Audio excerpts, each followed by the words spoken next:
of Cigar Salon. I'm Mr. Kristofer. I'm Graylin Thornton. I'm Bannon. I'm the Cigar Pig. And I'm Dirk Daner. And we are live in Palm Springs during Palm Springs Leather Pride at the Tool Shed, and I love having a live audience. This is very, very fun. Also, we can't do this show without Pup Amp, who's behind the camera, making sure we're on track and keeping everything going and on topic. I'm already running long. Keep going. And what are we talking about? And today we are with Dirk Daner, president and co-founder of the Tom of Finland Foundation. Thank you for being with us. And we just wanted to do a deep dive into the Tom of Finland Foundation, go through its history a little bit and how it has shaped our leather culture and community tonight. Can you tell us a little bit about the foundation? Well, we started in 1984, and it was the plan was that we needed an archive for Tom's, all of his negatives and prints and memorabilia. And so, really where it happened was that I saw his drawing on a poster for a motorcycle run when I was living in New York in 1976, and it just pulled me into it. Mm-hmm. And I didn't know why, but I took it off the wall and I rolled it up and put it in my jacket. And the next day I had the opportunity to meet another artist whose name was Etienne and Dom or Judas from the Chicago area. And he was doing a residency at Target Studios there in New York. And I had a photo shoot with Target. And I pulled it out and I said, "Do you know who this artist is?" And he went, "Yeah, that's Tom of Finland." Well, I had never heard of him. Mm. I was 26, I grew up in Canada, and we just didn't have much of that material. And so he says, "Do you like it?" And I said, "I do, but it had an effect on me that I was not ready for." And he says, "Well, I have his address if you want to write him." And so I wrote him a letter, and we became pen pals. And then I left New York and came out to LA, and he wrote me again and said he was going to come for his first trip to America, and he was going to be in LA and San Francisco. And I said, "Well, let me host you, and I'll get to know him." And so that's what I did. Yeah, that was the beginning. How was it meeting him for the first time? Well, it was interesting reading the letter that he wrote to one of his best friends, because we have an archive, so we have lots of letters. And he said, "My host was great. He's really an upbeat kind of guy, but I swear he's not going to survive because he always wants to go out to the bars and go to the bathhouses and bring me with him." And so I gave him a run for his money, I guess. But he was much older than me. Huh? Yeah. He was 58 when I met him. Wow. And I was like 27. You were that's ancient. Young chicken. Yeah. Just the way it is now. Yeah. So what we did is, when I got to be by his side and in public places, like if he was here, and people would like to shake his hand and maybe get a signature from him, like there were sizable lines, and the guys were really patient, and what they wanted to do is they wanted to thank him for being there for them, in that they felt that who they were as young men was a result of seeing his art and them feeling empowered and feeling sex positive and being proud of being a homosexual. Mm-hmm. And so what Tom really did is he took from the straight culture the manly type guy, okay, which we were never given or allowed to use or identify with, because we were classified as some kind of oddity between male and female. Yeah, like fairies and yes. Nelly was it. Right? Yeah, Nelly was for sure. And fruits. And it's interesting, you label somebody and they will probably end up manifesting whatever that label is. So he was drawing the hyper-masculine. He was doing that, yes. He was and he was making them very sex positive and also not ashamed.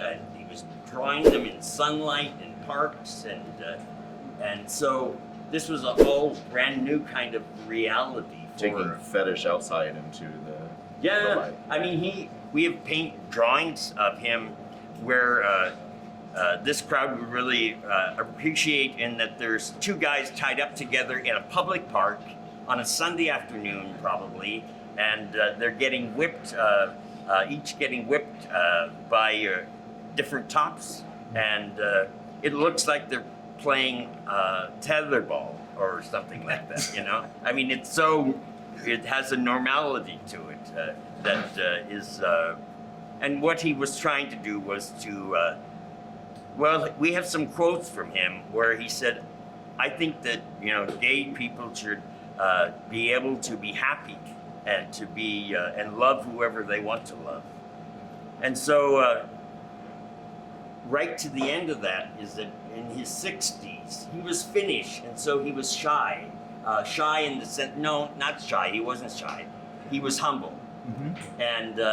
And Finns are very humble. They're, in fact, it's not looked upon very well if you brag. Right. And, you know, so he never really said anything until he was in his mid-60s and he was lecturing, and he said, well, I now am an old man and I can actually look back on my life and realize right from the beginning, I wanted to intend to see if I could change or make a difference in the way that we thought about ourselves. Yeah. And so, and he was proud that he gave a contribution and it somehow worked.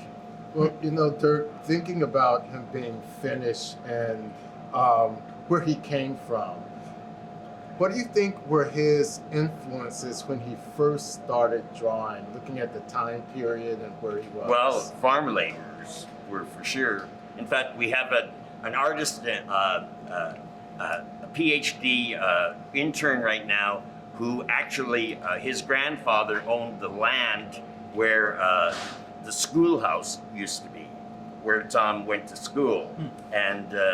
And so he wanted to come and get a bigger footprint on his life in America. And so Tom used to go and hide and watch the laborers in the fields cutting the hay and everything. And he would fantasize about them. And he got a pair of rubber boots when he was like 6 or 7, and he took them to bed with him. And his mother would have to, like, once he was asleep, she'd go and take them out. Yeah. But he wanted those boots in bed with him. Wow. Yeah. So he loved boots a lot. And he, you know, it's interesting, he used the word fetish when I actually did not like the word myself. I found it to be, I don't know, just too outside of the realm of something.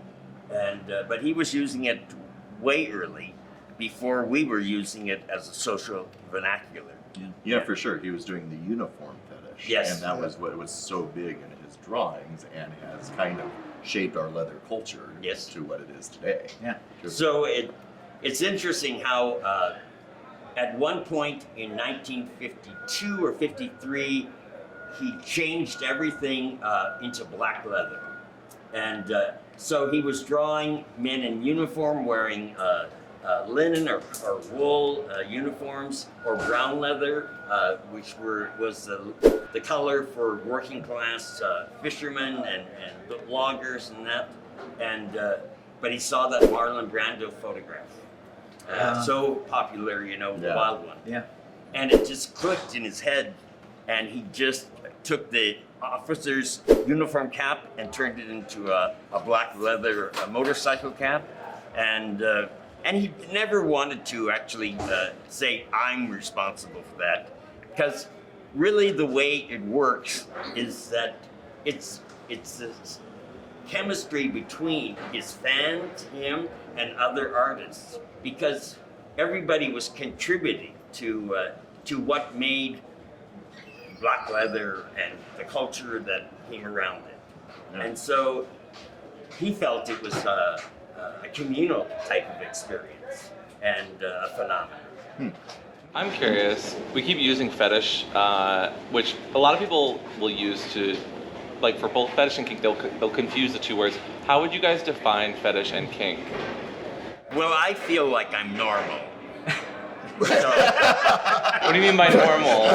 Dateable. so the thing is that all of the activities that get classified into those words, I feel very natural and inclined to participate in. Yeah. And so, I think that the turn on is the words. Yeah. The words kink gets you aroused and fetish gets you feeling good.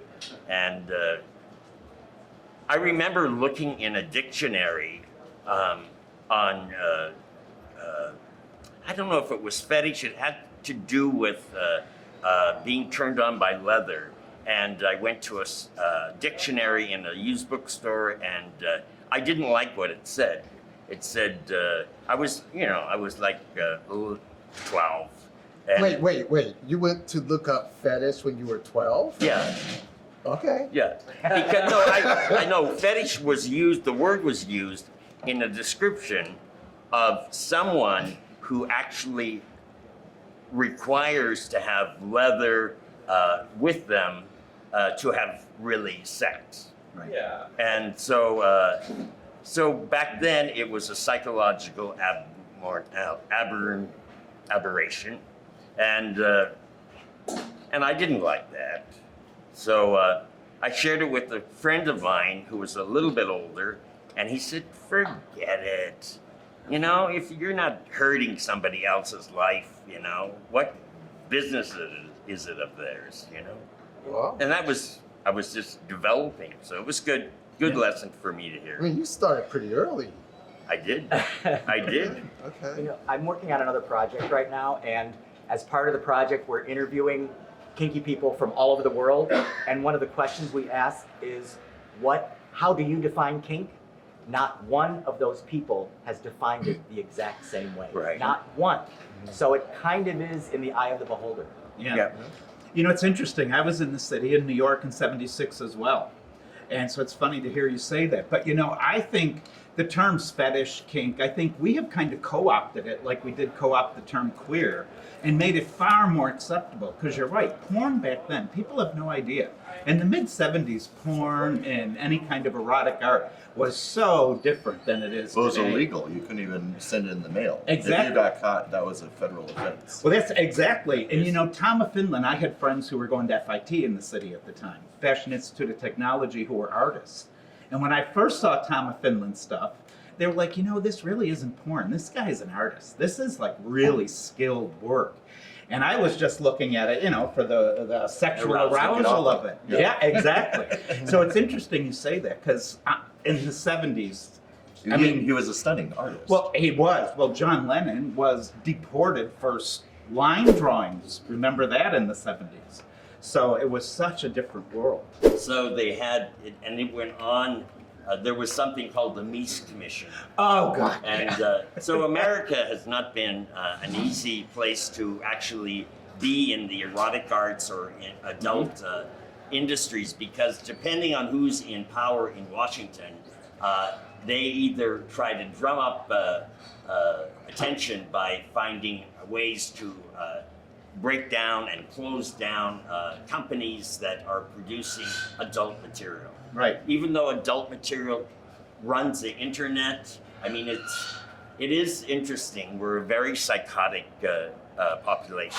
Right. Which is why it's really important to have a foundation that preserves this legacy. Yes? God, it's great you remember the Mies Commission. Remember the conclusion of those wonderful people were, we know pornography when we see it. Remember, the whole thing was to define what's pornography. Yes. And it was just complete nonsense what they did. You know, I remember that one of their people that they arrested for selling his videotapes, he was taking a garden hose out in his backyard and shoving it up his ass and doing like a colonic.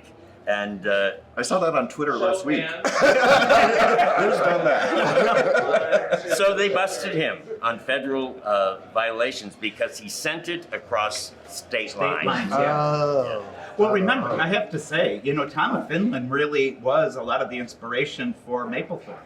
Yes. Robert Mapplethorpe did the Whipping His Ass, and then the Piss Jesus out in the Brooklyn Art. Remember, the Brooklyn Art Museum had Piss Jesus, Yes. like in 77, 78. He was 100, well, not 100%, but a lot inspired by Tom of Finland. For pretend people don't know who Rob Mapplethorpe is, can you explain who that is, please? Robert Mapplethorpe was a queer photographer in the 70s who actually, he's now, all of his photos He's are so renowned, famous. And he did it all with a Polaroid. All of his photographs were originally taken with a Polaroid camera. He did a lot of work with black and white men, in black and white. Right. Yeah. I want to say something about Tom and the kind of prohibition. Okay. Because so it wasn't legal to be homosexual in Finland until 1971. Oh, really? Yeah. And he was so careful with his fans who would send him requests for prints that an airplane envelope is about this size, and so the prints had to fit inside that size of envelope, or otherwise customs from different countries would open them. Yeah. And he did not want to get his fans in trouble, nor did he want to get himself in trouble. So he had to, in his own apartment, make these prints, develop them and everything. He had little catalogs that had maybe 20 pictures on that size of a print format. And he destroyed their addresses and their names, and all he kept was the canceled postage stamp that came with the letter. And he, even after we started the foundation, you'd think that he would have lightened up on that. He burned all his letters that he received from people until the day he died. Wow. So that's very time consuming. So I have a question. Did he make money? Did he make good living No, from well, this? he made good money at the end of his life. Okay. But when he was doing this, he was doing what I'm just talking about in the 1950s. Yeah. And artists didn't do it for money. They No. did it because they were Rarely. compulsed in their passion. Yeah. They had to get it out into the community. But is that do people think that he was a rich man when he died? Is that a common? Well, I wish he was around now when Yeah. his work sells. Right. Oh. Because he would really benefit by that. One little story is that he gave the foundation 1,500 preparatory drawings. And I said to him, you could sell these. And he said, nobody would want these. And I said, just wait. And so he had a dealer in New York, and we shared them with him. And he had several showings, and Tom got revenue from that before he passed. And then we put so many of them into the permanent collection, and then we still sell some of those to help underwrite the foundation's programs. Cool. The movie came out in 2017. I wasn't in it.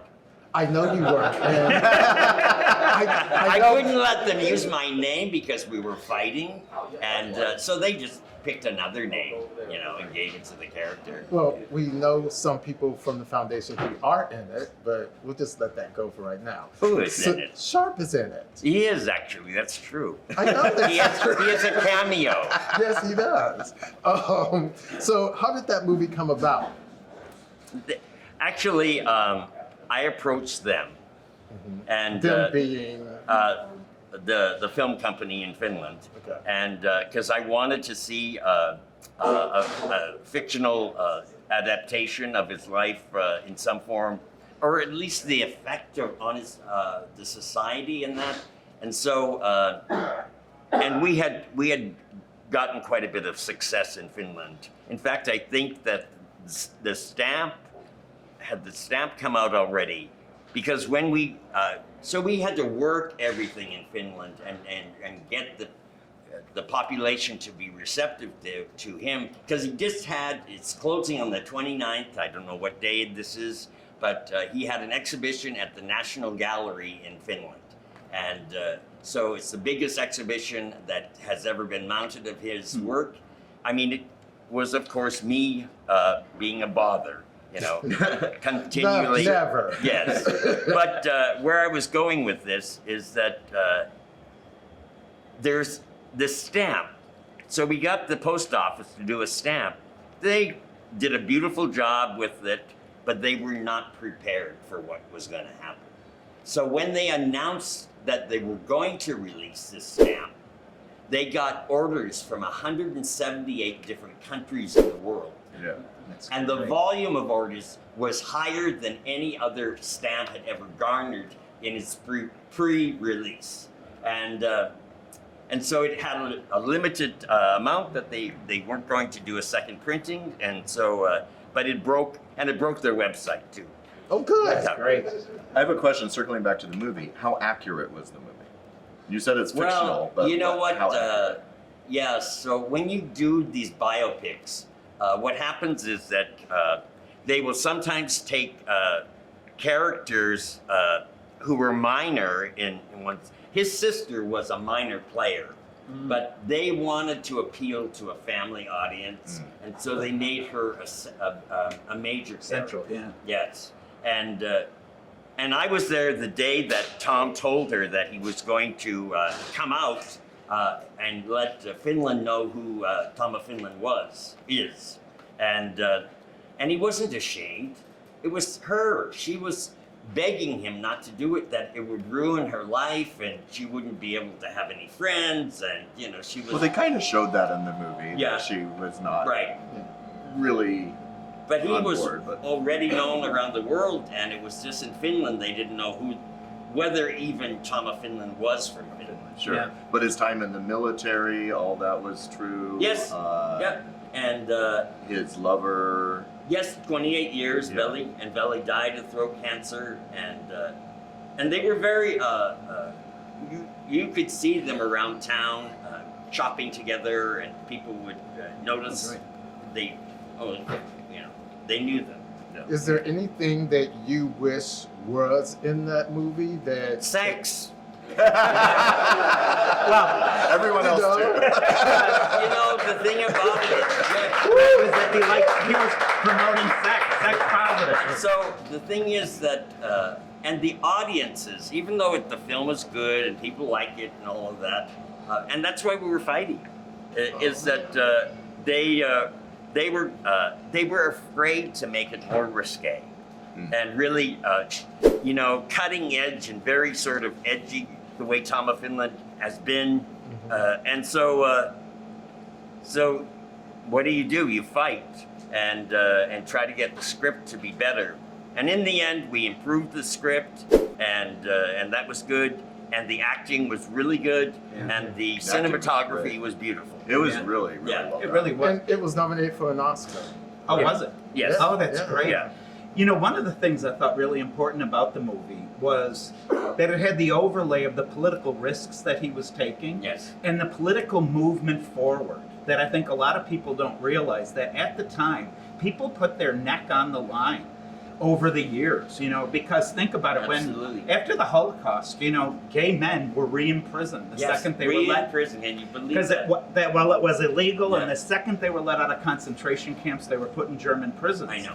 Yes. And so when I saw the movie, I thought, you guys, I think Grace and Graylin and Mr. Kristofer are doing political things now that people don't even realize by being proud, being out. And he started that. But I we're, think. we're not putting our neck on the line, though. No, well, So. no, that's true. It's true. But in that era, I mean, he really went out on a limb Yeah. He did. in a political way. And yet he would, if he was here, he would say, "I'm not political. I don't like politics." And really what he was doing was developing young men who could then, or young developing homosexuals that would end up being our leaders in the movement to Right. gain our laws. And that is a wonderful segue to our next discussion. I just pulled a Graylin. See, But first, a word from our sponsors. So Leather Daddy Skin Company is a plant-based skincare line with a kinky twist. Leather, scotch, vanilla, and 18 erotic spices are bound to get the blood flowing, getting you ready to dominate your day. If you use offer code ONGUARD, you'll get 10% off your order. So thank you very much, Leather Daddy Skin Co. So the foundation not only promotes Tom's art, but it promotes art from other erotic artists around the world. From the past and also the present. Yeah, so I have a list of artists, and I'm going to ask you about them, not like your take on them. So let's start with Tank.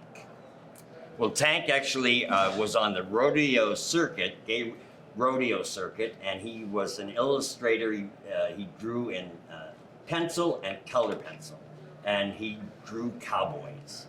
And really, I would say he bordered on being even better than Tom as far as color pencil work, as far as technical ability.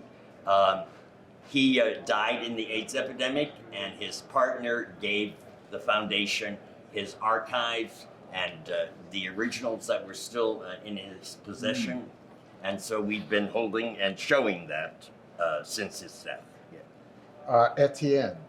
Etienne, his main archives are in the Chicago Leather Archives, but I was fuck buddies with Etienne for 10 years or plus more, and we did that back then. Maybe you're doing that now.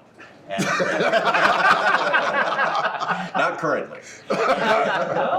and it's so, you know, it's friends would help other friends out, you know, and I think you tell me that that's what you do. And so Etienne was the person that led me to Tom, and so I was wonderful when Tom was visiting LA to get Etienne out there so they could physically meet, because back then you didn't talk on the telephone, there was no webcams, and so you wrote letters, and so there was a lot of time between correspondence and that, and even Tom, so Etienne and Tom, they got along. They were fans of each other's work. Yeah. Oh.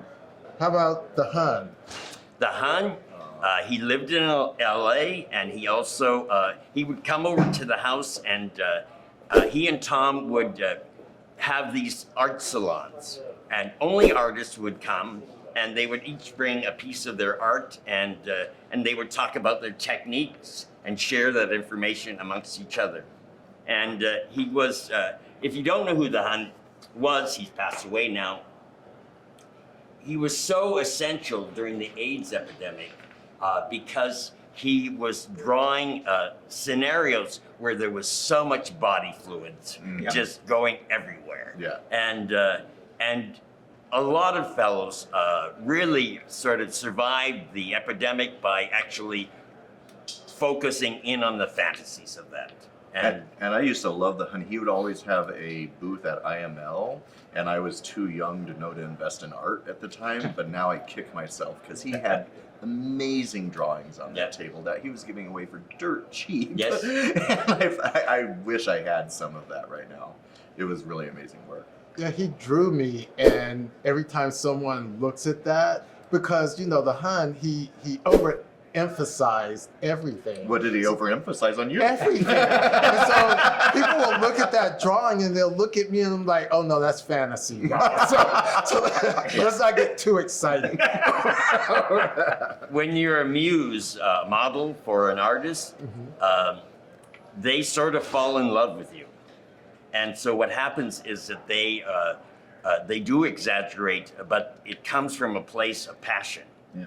And so if it's a good drawing or painting, it's you know, I mean, Etienne did me, and it was blown. He painted me at like 10 feet tall. When I entered that IML contest, I had to stand underneath it, and it was very embarrassing. You know? So you're not 10 feet tall, or? Okay. So Graylin, you're a muse. Not just amusing, a muse. Oh, look who's talking. You know. Okay. Who else? Minoru. Again, we're talking about people who are past. He, Japanese born, he came to LA, and he would attend our drawing classes that we sponsored every month for people, and so they could have live male nude drawing, and then he just found a niche, and the niche that he created was drawing bears. And so he was so popular in the community for all the husky guys, and he made them. He was very responsible, as Domino was also, in bringing forth and presenting guys that are bears as really sexual, desirable objects. You know, just like Tom did with the muscular guys, he did it with the bears. Is that when the bears became big? Yes, Yeah. it is. You used to work for Bear Magazine. Yeah. So Michael Kerwin. Michael Kerwin, he lived in New York, and he ended up living with us.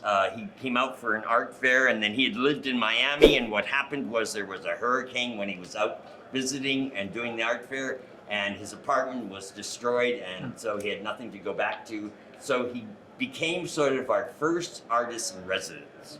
And he did drawings with marker pen, and he he didn't want to do the traditional handsome kind of character. He wanted to get the guys from down the street, and he did not restrain himself from every taboo drawing that you could think of. And but Mark DeBosch, who's still alive, he has several religious paintings that he's done. He has I think Jesus is fucking a sheep, and he has Jesus in a bathtub with everyone, all the brothers pissing on him, in golden showers, and so that's Mark. And so we still see, that's the thing, is that we need to violate those restrictions. We have a piece in our collection by an artist who was emerging, and we had an emerging artist competition, and he won it, and it's called Cocksuckers for Christ. And it's Christ sitting on a beautiful throne of pink triangles and embroidered and everything, and a priest rather overweight and balding and is giving him a blowjob. Can I ask a question? Why do you think we have to violate some of those things? Because the thing about it is it somehow normalizes it and makes it more, in the end, it makes it more palatable for us. And we shouldn't, I mean, what happened with Catholics and the priesthood only came about because we actually sanctified them and we made them not penetrable, and they ended up becoming perverted in just who they were. They couldn't help it. Well, they let power get to their head because we gave it to them. Yes. Yeah.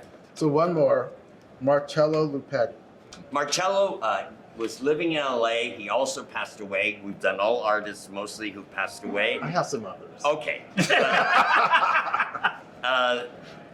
And he was a sculptor, and he made beautiful marble penises and low-hanging balls, and he was just the gentlest person you could ever imagine.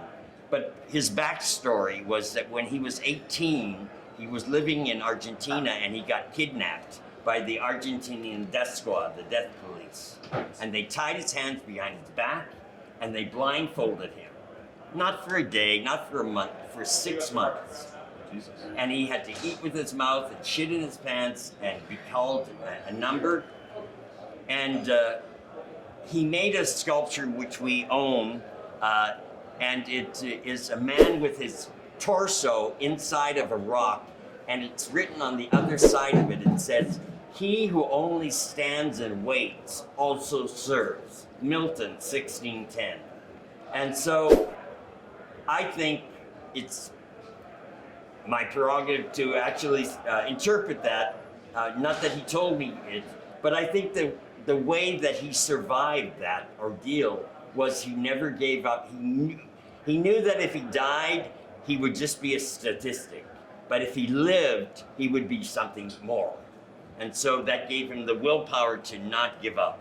Because I can't imagine doing that. But see, that's the power of art. When artists push all of these things that we believe are these arbitrary boundaries that they've put in place, when the reality of what a lot of people are doing is far worse, like what they did to him. Yes. And that's why when people, for me at least personally, when they criticize artists or even performance artists who do outrageous things like happened at Folsom this year, you know, I applaud them because they are the ones who are actually doing things that are far less than what's happening by sanctioned society. Yes. And that's what Tom of Finland did as well. Yes. That relates to what I want to ask. And you've preserved these artists from the past, these erotic artists. But why is it important for the Tom of Finland Foundation to do that and also preserve the artists at the present? What does it give the community to preserve and foster these artists? Well, who actually takes advantage of us in a good way is young people. Yeah. So young people come to the foundation and they actually they just spend time in our libraries. They attend functions, and so we have 3 artists in residence that at the present time, and they're from the 3 that are here right now. One is from Bangkok, one is from New York, and the other one is from where? Is from Paris, and they're thriving because they're so hungry to explore what these artists did in the past.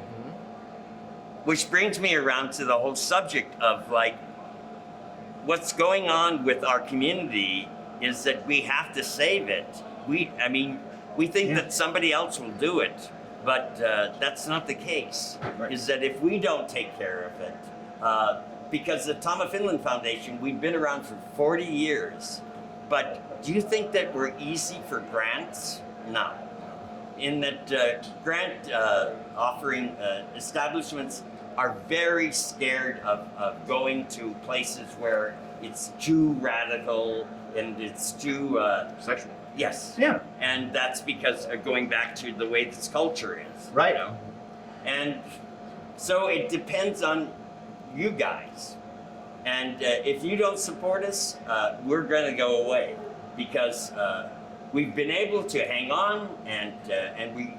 The thing is, it's more alive now than I think it's ever been. Oh, that's great. Well, that's why it's so important for a foundation like this is preserving the history. We get that a lot with this show as we talk about the history of where we came from, because the young people coming up, no one is teaching them. They don't hear this in schools, so this is not something they would even know to look for.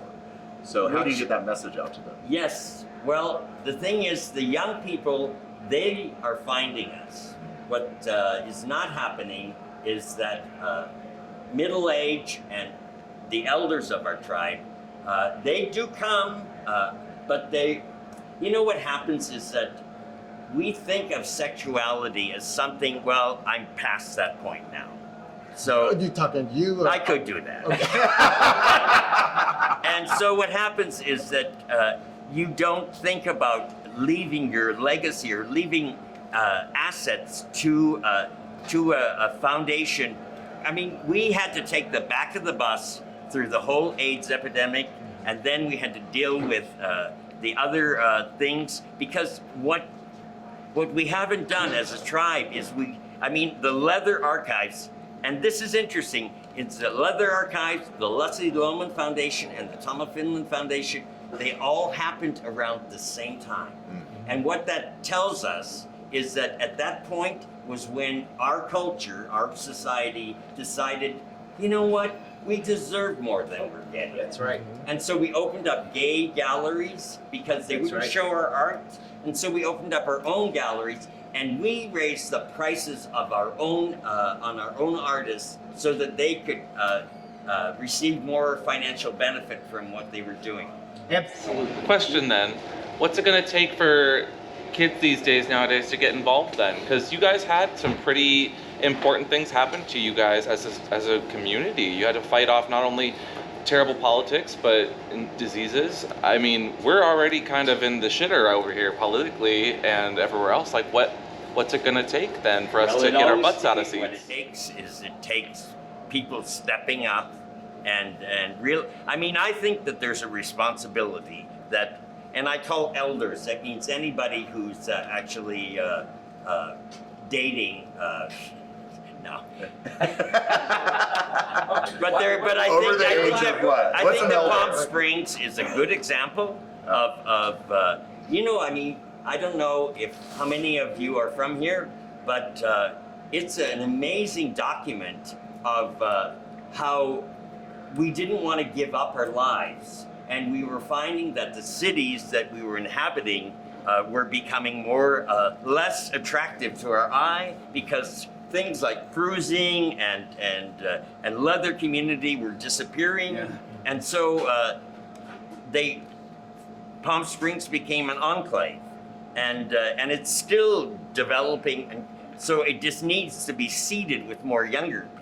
Right. Well, speaking of younger people, I mean, there are some younger artists like Axel. Axel actually that's sort of a not a great story. I mean, he's No, no. well, he hasn't really worked on his art because relationships sometimes are beneficial to an artist and sometimes not. And so because being an artist is a very solitary experience. And so you have to be willing to actually let them be on their own a lot. And so you don't get to have as much together time. Yeah. But there are lots of young artists that are actually, I mean, our contests that we promote internationally, they're getting more and more contestants entering them. We'll talk about the contest What a is little the bit contest? more. Yeah. Well, we've been doing it for a long time, every other year, and it's the Emerging Artist Competition. And what it's designed for is to get young artists that are not professional in erotic art yet, and for them to be evaluated by really prestigious judges. And so this afternoon, I think Gus Van Sant has been a judge. Oh. So we're going to be honoring Gus Van Sant today as a cultural icon, and Tom Bianchi as Artist Hall of Fame. That's great. And so at 3:30, they're going to be here. But where I'm going with this is that it's really impressive to a young person who's from some boat town, kind of little town somewhere in the world, and that their work is being evaluated by people of renown. You know.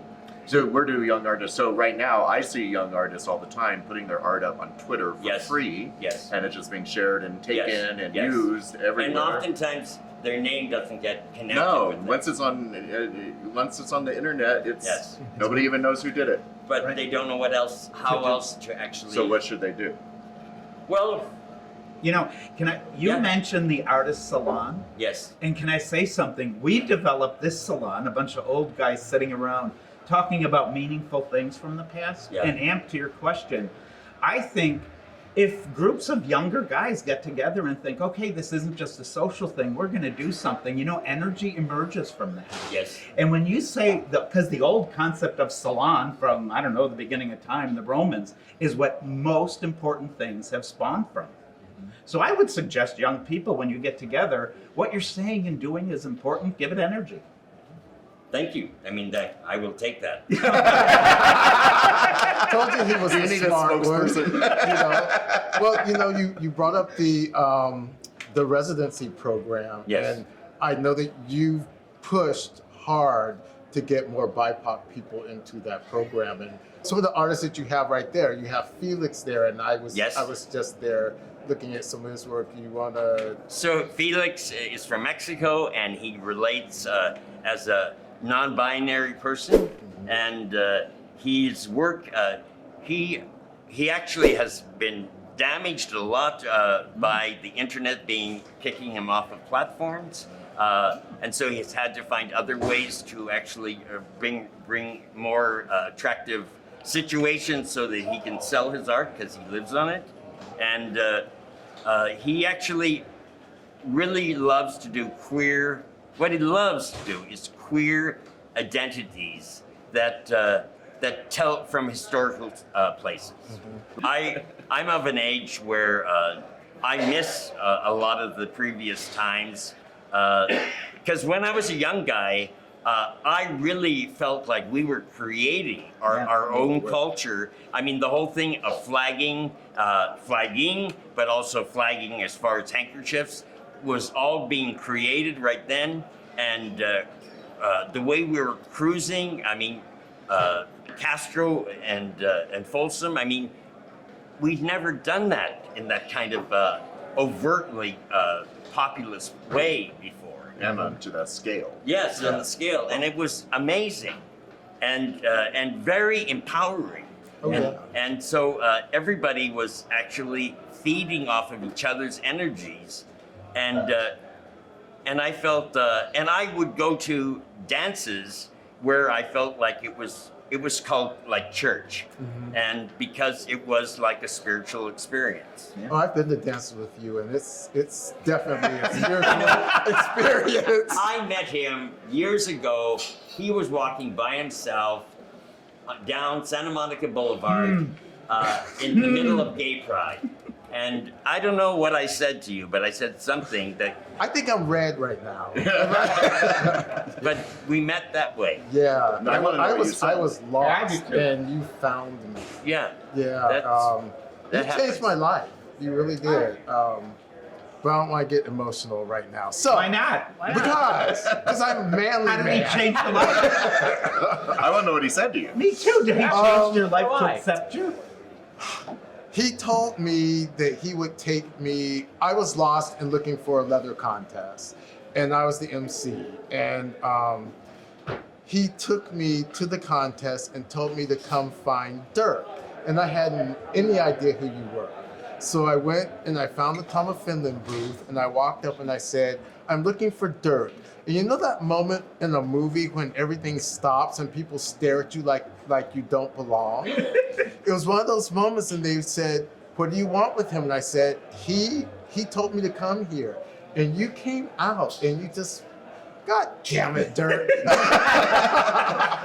And he what? You made me feel so special and wanted. And then I said to you, "I want you to be my mentor." And you said, "I'm not going to be your goddamn mentor." Sounds like me. That's such It a was- sweet story.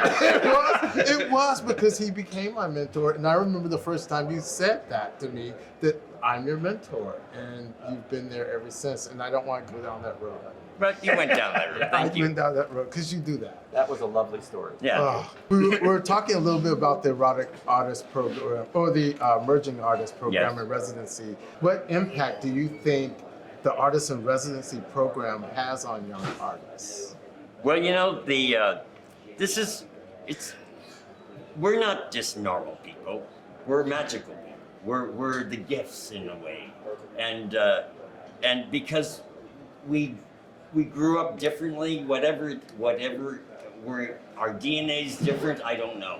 But I know that we're special, and that and so what happens is you have this house that's getting all of this energy year after year, and people are coming there on tours, and people are contributing themselves, and so what happens is it has a magical experience.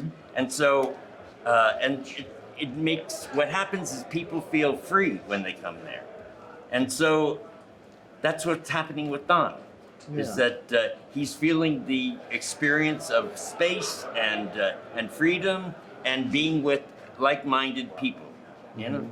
Like the Salon that you Yeah. mentioned. Yeah, Like-minded people getting together and doing something important. yeah. And you said that the artists of yesteryear were the same way, that they were all friends and Yeah. got along. Yes. Yeah. Yeah, I think it's I mean, we've had artists from residency from all over. I mean, Shanghai, Bangkok, and they all end up being amazing individuals, and they give us gifts. I mean, they're like our shaman, in that they paint or draw or sculpt, and those pieces of art become like icons to us. Because when we walk by them, if we purchase them, if we nurture the artist, what happens is we hang it, we put it in our homes, and it empowers us. Yeah. It makes us, it validates who we are as a culture, as a tribe. And so they're very important. Yeah. If it makes you feel something, especially in Yeah. your pants, it's gonna make you Yes, feel. and you know that's the thing, is that sexuality is inherently part of our description of who we are. Yeah. Right. You know, you can't remove sexuality, and sexuality doesn't have to do with how many times you're having sex. It has to do with how you are in your own body. Right. How do the way we you feel. celebrate that then? When we have so many internets, platforms, and things that will just, as you said earlier, deplatform artists who are doing nothing wrong except being themselves. I acknowledged somebody on the internet today because what he wrote as his slogan was he was looking for pigs for world domination. I love it. And I acknowledged him and said, I love it, and that what better way than something that comes to us naturally, being pigs. You know, we talked about Tom influencing the iconography of the leather Yes. scene. And so now we're talking about younger artists. What kinds of iconography are you seeing that younger artists are creating that are going to influence the kinky men of the future? Well, it's altered, it's changed, it's transforming. It's illustration became the whole Japanese influence of illustration, and cartoon types of characters have become comic book kinds of characters. They're very popular amongst gay queer artists presently, and they identify with them, and they connect in a way that it's like, you know, when you read comics, if you're into that. And so that's one of the ways that they express. They also express in ways that we had one artist from Portugal who actually, no, he was from Barcelona, pardon me, this last year, and he built this magnificent papier-mâché boot black stand. And it had all sorts of faces in it, and it was 10 feet across, and he went and studied Tom, the Hun, Olaf, and another artist, and he reinterprets. So that's what they do. They come there, they digest things. They don't try to copy. What they do is they re-express, and that's original to them. And that's who our culture is. That's who we need to support. Tell us a little bit about the house, because we keep saying they come to the It house. needs repair. Yes. We're actually, you know, I have, I've run the foundation, and those who have been with me and with our board for years on a shoestring budget. And to be honest, is that what we need to do is replace the wiring. Well, I mean, the other parts of the house. I mean, not the wiring, but, you know, Tom's room is there. Yes, no, actually, I mean, it's an amazing experience. If you come for a tour, it takes about an hour and a half. We give a guided tour. We tell things about the art that's hanging on the walls at that time, and you get to meet artists in residence. And Tom's room, actually, we're going to try to do something to raise money tomorrow at a private party, and we're going to see who is the highest bidder for 2 nights stay in the Tom house, and they get to sleep in Tom's bed. Yeah, I mean, if for those of you who've never been there, Tom's room is still set up as Tom's room. Yeah, all of his clothes and table and all of that is still as it was That's great. 30 years ago when he was still drawing there. And how about the backyard, the terraces and Well, all we that? call it the pleasure park, and it looks really cool at nighttime when it's dim light. So there's lots of trails and ways to meander along, and and it's you know, this is a good thing for me to bring up, and that is that the garden is called the Pleasure Park, and it's honoring the gardener and landscaper who developed it for us, and his name was Carrington Graylin, and he died about 7 years ago, and he prior 5 years he was working on the garden, and so when he had a terminal case of cancer, we invited him to die in the garden. Oh, And wonderful. and I so know. we just waited for that day to come, and but we were prepared. We had the sign made so he could see that it was dedicated to him, and we got rugs and a beautiful bed and lamps and everything, and he got to be with his family and his husband, and then since it's legal in California. We were able to get from his doctor medical patches that you could put on the chest, and then your body absorbs the drug, and it just puts you to sleep, and then you finally, your heart stops a few hours later. And that's what happened with Carr. And so my next autobiography is being the director of the Departure Lounge. And I feel like we all have to depart, and so why don't we actually see if we can arrange our departure in a fashion that is more appealing to our lives. Yes.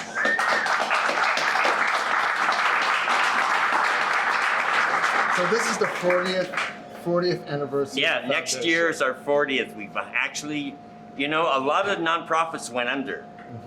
Because they just during COVID or the inflation things, we've been able to survive, and but we'd love to be to what we do locally, and we did a art and culture festival in Berlin this year and one in London, and what we want to do, and we do exhibitions. We have an exhibition in Europe that's called All Together, and it was underwritten.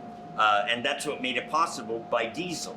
And what we did is we have 80 artists from our permanent collection. Some of them have been resident artists. Some of them are from the 40s, and they actually we put it all together.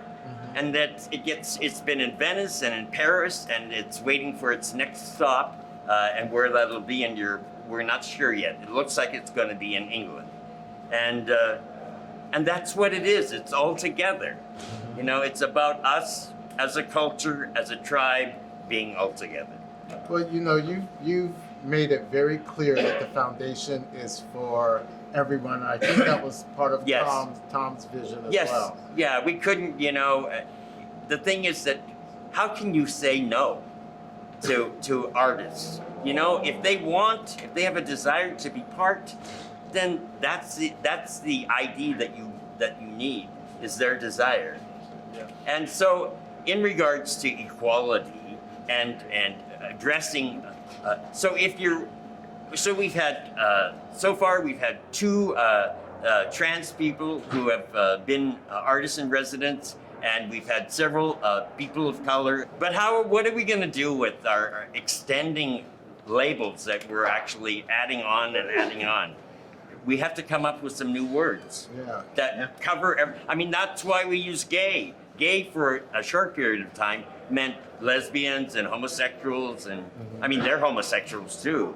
Yeah. So we have to somehow, some kind of, Henry Rollins said, why didn't the gays, him being on the outside, get Tom of Finland to design a flag for them? Because it'd have a big butt on it. Or a big dick. So the stamp that was most popular that went to from Finland was Finns sending it to Russia, and it was a butt, a Tom See, butt. I told you. Yeah. That's what it would do. Well, for the 40th anniversary, the foundation is doing memberships for $40. Yes. And that's a way that we can all support the foundation by being a member, because it's a membership organization. How else can we support the foundation? Well, you can actually get your friends to know about us, and you can find out about us, and read, go to our website, and come and make a visit. I think that's probably the most transform. I say that gay. See, I'm still on the gay thing. Yeah. That's fine. Me too.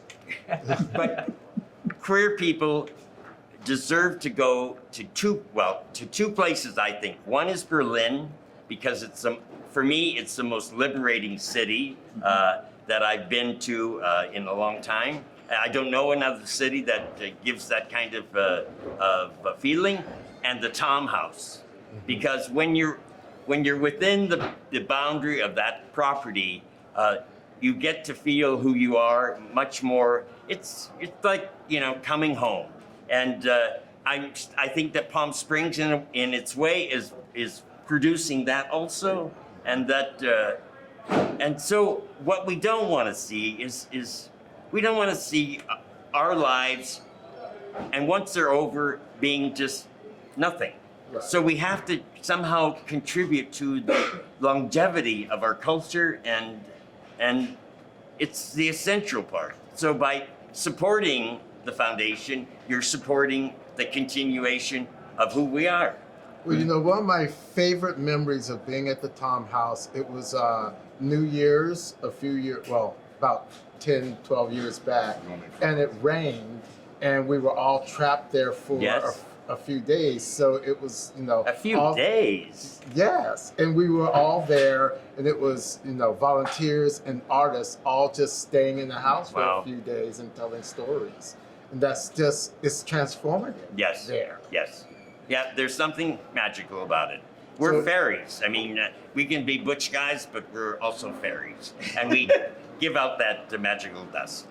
So, you know, the foundation has brought forth many artists, and one is about to be honored, and we'll end with him telling us about him. It's Peter Berlin. He's about to be honored in San Francisco. Yes. So, Peter Berlin is your last person. Okay, so Peter Berlin, he actually is alive, but what he did was very breaking of tradition in that he made himself his piece of art. And he designed the way he looked, and he learned how to photograph, and then he learned how to film himself, how to develop his own film, to make his own prints, and really good prints. And he was a sexual icon. He made himself into that. And the only thing he didn't figure out was what he was going to do when he got old, and was not attracted to be photographed himself. So he stopped that, and now he's actually creating work that's related to him, but he's repainting and painting on the works. And he really was seen in LA, San Francisco, New York, walking on the streets, cruising, being an element of energy. Yeah. Yeah, and so he deserves to be honored. Great. Thank Yeah. you. Well, thank you, Okay. Dirk. Oh my gosh. You've been great.